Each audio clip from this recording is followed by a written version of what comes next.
നമസ്കാരം. എല്ലാവർക്കും ശ്രീകൃഷ്ണകൃപ ചാനലിലേക്ക് സ്വാഗതം. എല്ലാവരും സുഖമായിരിക്കുന്നുവെന്ന് കരുതുന്നു. പതിവ് പോലെ ഇന്നും ഞാൻ നിങ്ങളുമായി ഷെയർ ചെയ്യുന്നത് ശുഭചിന്തകൾ മനസ്സിൽ നിറയ്ക്കുന്ന ഒരു കഥയാണ്. ഒരു കഥയെന്ന് പറയുമ്പോൾ അതൊരു സാധാരണ കഥയല്ലല്ലോ. ഏതെങ്കിലും തരത്തിലുള്ള ഒരു ഗുണപാഠമെങ്കിലും ഉള്ള കഥ മാത്രമേ ഞാൻ പറയാറുള്ളൂ. പുരാണ കഥകളും ആവും. കഥ പറഞ്ഞു തുടങ്ങുന്നതിന് മുമ്പ് ഒരു കാര്യം ഓർമ്മപ്പെടുത്തിക്കൊള്ളട്ടെ. ഇതുവരെയും സബ്സ്ക്രൈബ് ചെയ്യാതെ കാണുന്ന ആരെങ്കിലും ഉണ്ടെങ്കിൽ ദയവ് ചെയ്ത് സബ്സ്ക്രൈബ് ചെയ്യുക.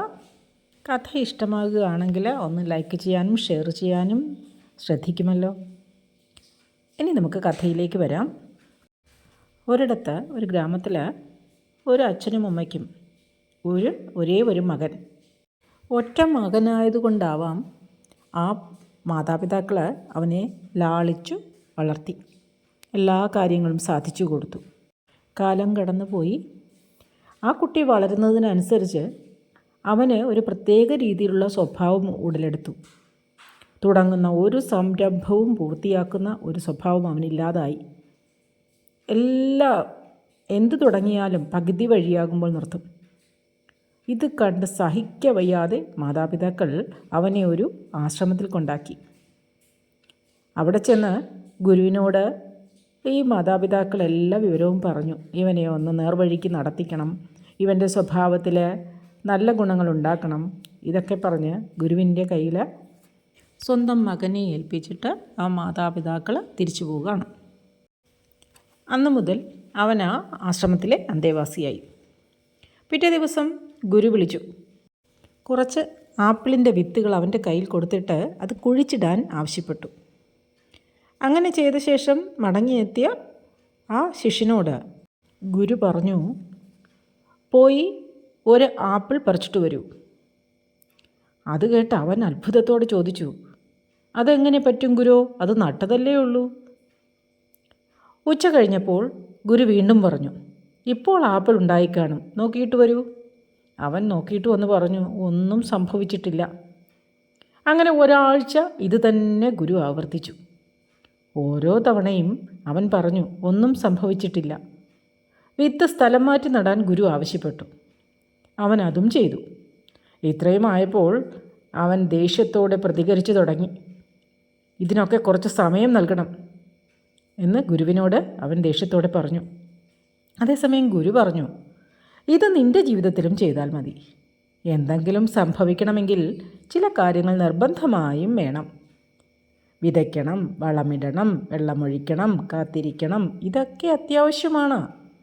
ഏതൊരു ചെടി നടണമെങ്കിലും അതിൻ്റെ വിത്ത് നട്ടാൽ അത് വിത്ത് വിതയ്ക്കുന്നത് കൃത്യമായ സ്ഥാനത്തായിരിക്കണം. അതിനാവശ്യമായ വെള്ളവും വളവും ഒക്കെ നൽകിയാൽ മാത്രമേ, ഒപ്പം തന്നെ സമയവും, കാത്തിരിപ്പിൻ്റെ സമയം എന്ന് പറയുന്നത് അതും വളരെ പ്രാധാന്യമുള്ളതാണ്.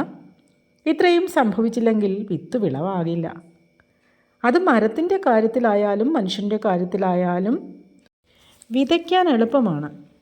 വിത്തും നിലവും ഉണ്ടായാൽ മതി. അത് വിളവായി രൂപാന്തരപ്പെടണമെങ്കിൽ 2 കാര്യങ്ങൾ നിർബന്ധമാണ്: സമയവും ശ്രമവും. ഇത് രണ്ടും അനുവദിക്കാത്തവർ മറ്റു ചില തെറ്റുകൾ വരുത്തിക്കൊണ്ടേയിരിക്കും.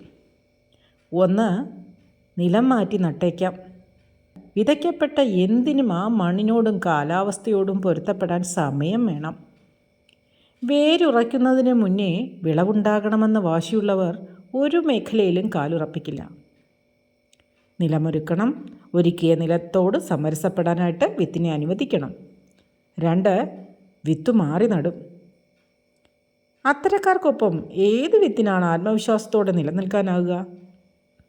തങ്ങളെ വിശ്വാസമില്ലെന്ന് തിരിച്ചറിഞ്ഞാൽ പിന്നെ സുഹൃത്തുക്കളോ സഹപ്രവർത്തകരോ ഒപ്പം ഉണ്ടാകില്ല. ഒന്നിനെയും വിശ്വാസത്തിലെടുക്കാതെയും ഒന്നിനോടും ബഹുമാനം പുലർത്താതെയും ജീവിക്കുന്നവർ ഒരു ഫലപ്രദ കർമ്മത്തിൻ്റെയും അവകാശികളാകില്ല.